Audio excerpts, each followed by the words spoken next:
Hello guys, so meron tayong gagawin, no? So meron ako ditong Oppo A3s na merong password.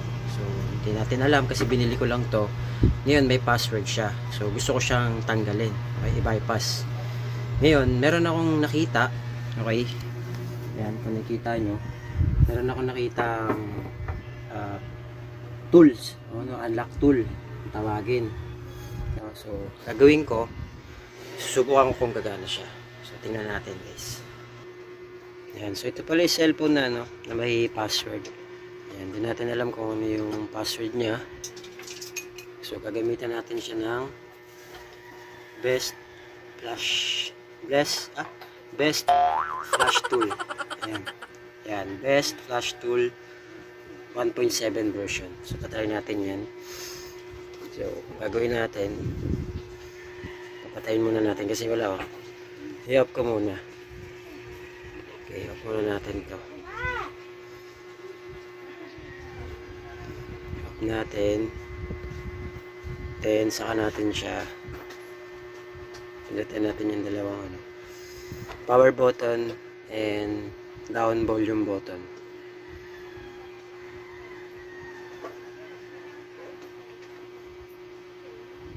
Yan. Tapos yan lang natin din yung volume button. Tingnan natin kung gagana, kung working nga. Paano magtanggal ng password. Sayang, labo ng camera ko.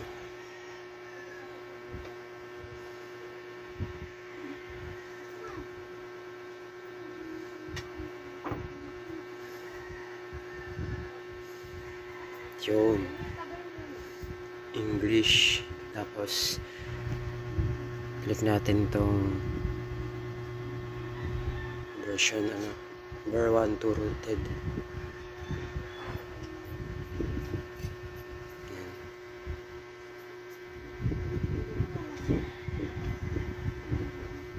Yan. Then sasalpak natin. So pipiliin ko lang muna natin dito ay Oppo MediaTek. Piliin natin yung Oppo. Tapos hanapin natin yung model niya, A3s.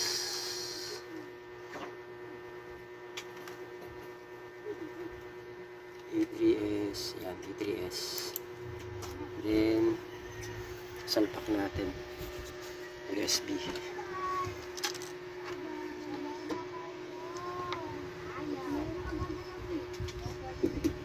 Yan, salpak ko na guys. Then try natin siyang format reset. Yan, tingnan natin siya dito. Ang gagana. Yan, o. Na-detect niya na.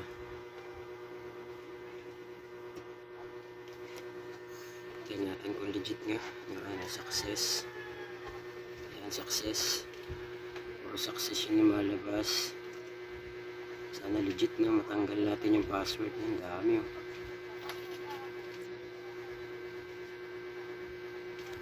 Yes, click natin yung reboot. So, pag kinlik natin yung reboot, tingnan natin yung cellphone. Mag-reboot siya. Yun, nag-reboot nga. So, ibig sabihin, working guys. Ngayon, titignan natin kung natanggal nga natin yung password. So, tingnan natin. Sana gumana. So, tagal ko na naghahanap ng ganito mga boss. Kasi, yung iba na ito, mahal. Mahal talaga ito mga boss. Pag alam na kung arkila ka, kung bibili ka, mahal talaga. So, ayan. So, sana gumagana siya. Working. No? So, yun yung mga nabili natin. And I hope na wala ng password.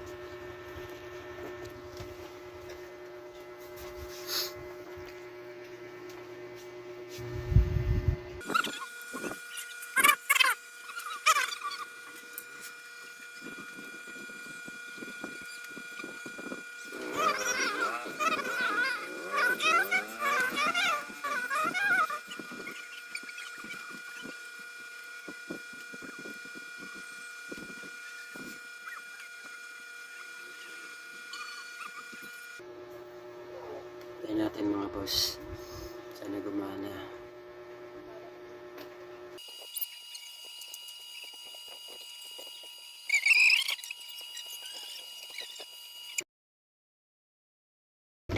Yun, gumana na.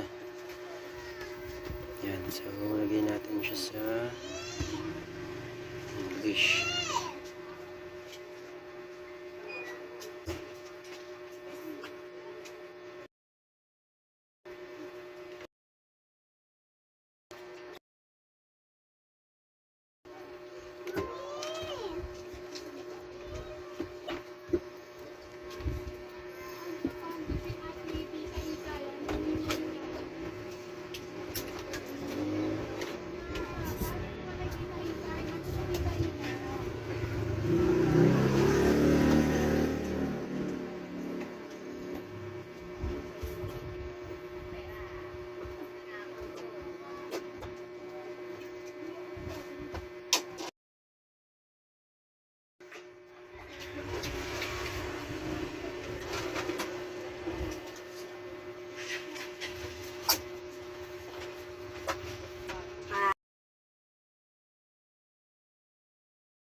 Yes, lahat ng password working.